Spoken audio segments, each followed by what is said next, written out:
Welcome to JSA TV and JSA Podcasts, the newsroom for telecom and data center professionals. I'm Laura Noland at JSA. Joining me today is Arun Shenoy, Senior Vice President of Sales and Marketing at ServerFarm. Arun, welcome to JSA TV. Thank you for having me, Laura. ServerFarm last joined us on JSA TV during PTC. So much has changed since then in the industry and our world.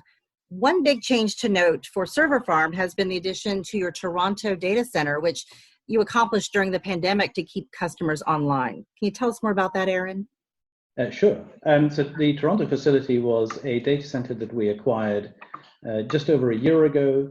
And in very typical kind of ServerFarm fashion, we took an enterprise facility, put in a significant amount of investment in terms of modernizing the infrastructure, bringing it up to speed. But also creating new capacity for additional customer workloads. And as you mentioned, a lot has changed, especially in the last 4 or 5 months.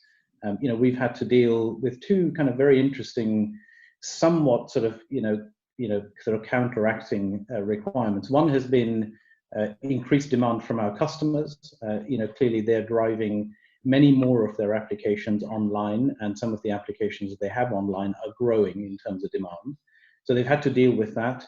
At the same time, we've had to deal with creating that capacity for them to be able to grow into, under what has been, some pretty challenging, kind of construction circumstances in terms of social distancing, being able to limit the number of people on site. So we started this particular project early on this year.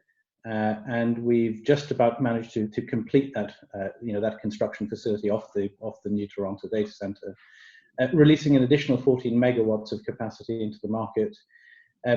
Interestingly enough, in record time. So despite the pandemic, we managed to figure out a number of interesting ways of changing how we constructed, how we manage some of the construction, and that's notwithstanding the challenge, it's been an incredible achievement by the team. Absolutely an incredible achievement. Record time during a pandemic. That is remarkable. And something else to point out, I want to talk about the reuse of the existing Toronto facility, basically cut embodied carbon by an estimated 75%. And that's also remarkable. So could you tell us about the HKS report behind that number, and then how it applies to ServerFarm's entire business model? Sure. And actually, let me start with the sort of business model. I think our model has, for a very long time, almost 20 years now, been that what we do for our customers is to remove the pain of managing physical infrastructure. And that pain exists in the buildings that they own and operate, the IT infrastructure that they own and operate, the mechanical and electrical equipment that supports all of that infrastructure. And we've become very, very good at taking all of those pieces together and building for our customers, a picture that allows them to become more efficient. And we do that by solving real estate problems, co-location problems, and IT operations problems. About 7 or 8 months ago, we conducted a study specifically on our Chicago facility. It was HKS that did that report for us. Because one thing that we wanted to demonstrate to the market is that the way that we create capacity in existing facilities is actually the most green, the most energy efficient, the most environmentally efficient way of creating capacity in the market. Because one thing it allows us to avoid is the building of a new building. And when you look at the numbers, when you look at the amount of carbon that is both embodied in terms of the construction of a facility and the operational carbon, we can, through the reuse of existing facilities, as in the Chicago instance, or more specifically in the Toronto facility, reduce that embodied carbon by, in this instance, 75%.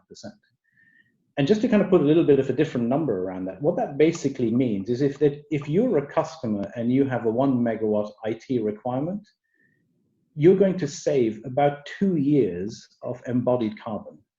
That means that you're effectively going to be in a facility where for the first 2 years, you have no impact on the carbon footprint compared to if you were going to do the same thing in a brand new facility. And so, in the current context of demand growing very rapidly, but also us being, good stewards of the environment, that is a tough balancing act in the best of times. The fact that we're able to do that under such challenging circumstances, I think, again, is an amazing testament to, the quality and the experience of the team. Arun, you mentioned green and green power, and certainly the data center industry has been talking about sustainability measures like green power. So what do you think is the next frontier for data center sustainability? I'd say a couple of things. So one is what we just talked about. There is a lot of capacity sitting in existing data centers. And I think as an industry, it's our responsibility to make sure that we use the existing capacity in the market as efficiently as possible. A lot of that is, when I say that, I mean that capacity that I mentioned, is sitting in enterprise facilities. So our ability to take those facilities, modernize them, create capacity in the market, and still deliver such an amazing saving from a sustainability perspective it's fantastic. It's great that we can do that, and we would love to be joined by lots of other companies that can do the same thing. But the other thing that's also important is that the IT load also needs to start to become much more efficient. So I think 15 or so years ago, the world moved towards virtualization. It then started to move towards the cloud, and all of those things have been, on the whole, extremely good from a sustainability perspective, because they're consolidating workloads. They're making as many applications as possible run on as little infrastructure as possible. But we also need to do that for applications that can't either be virtualized or can't be moved to the cloud. They still have opportunities for efficiencies to be gained, and those efficiencies lead to better sustainability. And one of the things in that area in particular is most organizations are very, very good at using space much more quickly than they are at using power. And that unfortunately ties up resources, it ties up infrastructure. So if we can help our customers, which is really what we do every day of the week, if we can help our customers become more efficient by using space and power and network and all of the other resources that make up a data center in as balanced a way as possible, we can provide more more capabilities in terms of achieving better sustainability for our customers. Arun, we are just about out of time, but where can our viewers go to learn more about ServerFarm and all that we've talked about today? Well, a couple of places. The ServerFarm website, so serverfarmllc.com, but also follow us on LinkedIn and on Twitter.